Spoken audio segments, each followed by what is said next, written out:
नमस्कार, मैं हूं doctor Neha Pawar, consultant obstetrician and gynaecologist, Kokilaben Dhirubhai Ambani hospital, Mumbai.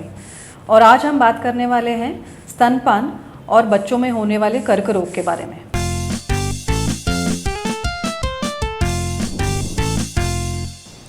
सौभाग्यवश बच्चों में कर्क रोग कम प्रमाण में ही देखा जाता है।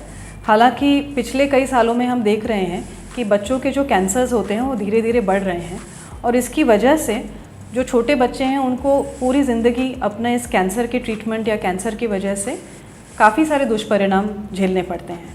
बच्चों में सबसे ज़्यादा कॉमन जो कैंसर है वो है ल्यूकीमिया या ब्लड कैंसर। तो ऑलमोस्ट 1/3 जो कैंसर्स होते हैं बच्चों में वो ल्यूकीमिया की वजह से ही होते हैं। ल्यूकीमिया ये 2 प्रकार का होता है, अक्यूट लिम्फोसाइटिक ल्यूकीमिया और ALL, और अक्यूट माइलॉइड ल्यूकीमिया AML। इसमें से ALL जो है ये ज़्यादा प्रमाण में बच्चों में देखा जाता है। तो ल्यूकीमिया या कैंसर बच्चों में, इतने छोटे बच्चों में होने का एग्जैक्ट रीज़न तो हमें पता नहीं है, बट इसमें काफ़ी सारे जेनेटिक रीजंस होते हैं कि अगर आपकी फैमिली में एक रिस्क है या जेनेटिक एक टेंडेंसी है तो फिर वो बच्चे में पास ऑन हो जाती है।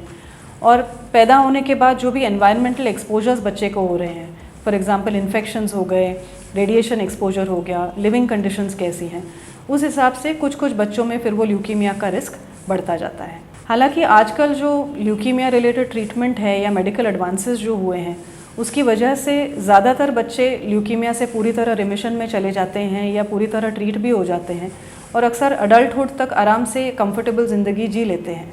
लेकिन जो ल्यूकीमिया रिलेटेड ट्रीटमेंट है, कीमोथेरेपी, रेडिएशन, इसके जो साइड इफ़ेक्ट्स हैं वो उन बच्चों को ज़िंदगी भर झेलने ही पड़ते हैं। तो इसीलिए सारा फोकस जो है कि इन छोटे बच्चों को हम कैंसर से प्रोटेक्ट कैसे करें या उन्हें पहले कैंसर होने ही ना दें, जिसे कहते हैं कि प्राइमरी प्रिवेंशन। और जब हम प्राइमरी प्रिवेंशन की बात करते हैं तो सबसे इम्पॉर्टेंट रोल आता है स्तनपान का, यानी ब्रेस्ट फीडिंग। ये बात तो हम सबको पता है कि स्तनपान करने से बच्चों को जो है वो काफ़ी सारे बेनिफिट्स मिलते रहते हैं जो उन्हें लाइफ लॉन्ग तक मिलते रहते हैं, जैसे कि डायबिटीज़, मोटापा, गैस्ट्रिक इश्यूज़। ये सब जो बच्चे ब्रेस्ट फेड होते हैं उनमें कम प्रमाण में देखे जाते हैं। और अब हम ये भी जानते हैं कि ब्रेस्ट फेड बेबीज़ में कैंसर यानी ल्यूकीमिया का भी जो प्रमाण है वो कम देखा जाता है।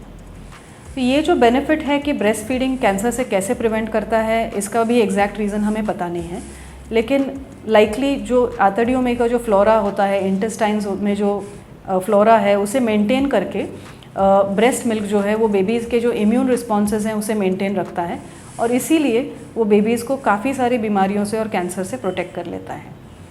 तो इसमें 2 चीज़ें इंपॉर्टेंट हैं। एक है कि आप कितने महीनों तक या सालों तक बेबी को ब्रेस्ट फीड कर पा रहे हो, और आप कब तक बेबी को एक्सक्लूसिवली ब्रेस्ट फीड कर रहे हो, यानी सिर्फ और सिर्फ माँ का दूध दे पा रहे हो।